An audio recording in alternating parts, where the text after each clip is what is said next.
Salut, moi c'est Delcaphine, je suis une artiste multidisciplinaire. Je fais de l'illustration, du motion design, de la murale et du VJing. Je suis arrivée à Montréal avec le projet de faire le tour du monde et puis finalement j'ai adoré la ville donc je suis restée.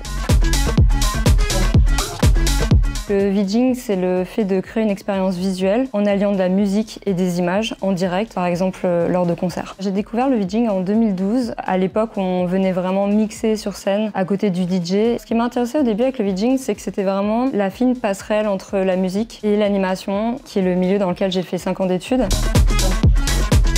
J'avais adoré travailler sur le show de Jane en 2017, mais mon show préféré en tant que VJ, c'était le show pour Mister Oiseau en 2019. J'étais en régie en face de la scène et puis là, d'un coup, tu sens toute l'énergie qui se transmet avec le public et c'était vraiment super, quoi. Le premier festival en tant que VJ auquel j'ai participé, c'était Igloo Fest en 2014. Et ce qui est génial avec Igloo Fest, c'est qu'on a vraiment un line-up de DJ et de VJ, et puis on est vraiment mis en avant au même titre que les artistes musicaux, donc ça c'était vraiment chouette. C'est une ambiance assez particulière parce que c'est pendant l'hiver. Mais ce qui est le fun avec ça, c'est qu'on danse beaucoup, on se réchauffe. Et les deuxièmes festivals auxquels j'ai participé, c'était Osheaga et Ilsonic entre 2014 et 2018. En tant que VJ, comme je viens pour travailler, je peux aussi participer au festival en tant que festivalière. Donc ça me permettait de venir voir les shows des autres artistes, ce qui était vraiment cool. L'art est pas mal mis en avant. Et puis les concerts, à chaque fois, c'est toujours un line-up de folie. Et ce qui est vraiment cool pendant l'été, avec les festivals à Montréal, c'est qu'il y a beaucoup de festivals qui sont gratuits, beaucoup de festivals qui se passent en centre-ville. Il y a énormément de gens dehors et tout le monde peut y trouver son compte. Il y a des festivals de musique, des festivals d'art, et puis c'est hyper festif et c'est vraiment génial.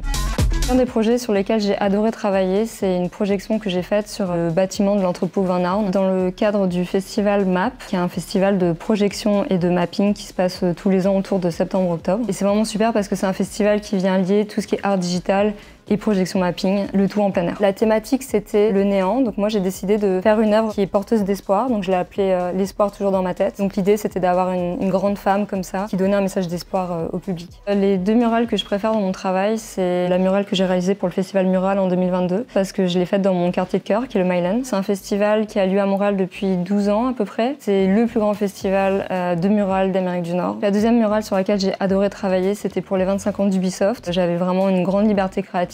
L'idée, c'était de mettre en avant le quartier du Myland et l'univers du jeu vidéo de façon générale. Et ce qui est vraiment cool, c'est que les murales, c'est vraiment partie de la culture en Amérique du Nord et notamment à Montréal. On en trouve partout, à chaque coin de rue quasi. La ville de Montréal a vraiment envie de mettre en avant le nombre d'artistes qui soient locaux ou internationaux. Ça permet d'avoir une belle visibilité parce que forcément, c'est sur des espaces extérieurs, donc ça nous rappelle un peu un musée à ciel ouvert. Ça permet aux gens de venir visiter Montréal pour la ville, mais aussi pour ses murales. J'aime aussi beaucoup les galeries ou les musées. On a par exemple le Centre Phi, plutôt basé sur le numérique ou des installations interactives. Et il y a aussi la galerie Station 16 dans laquelle je suis représentée, dans laquelle je vends mes œuvres. C'est un honneur de pouvoir faire ça ici. Moi, ce que j'adore avec Montréal, c'est la multitude de cafés et d'endroits où se poser. Ça me permet de vraiment travailler avec du monde autour. Ça me fait gagner de l'inspiration et de la créativité. C'est au final une ville à taille humaine. Il y a beaucoup d'espace. Ce qui est chouette, c'est qu'il y a beaucoup d'activités à faire, donc on s'ennuie jamais.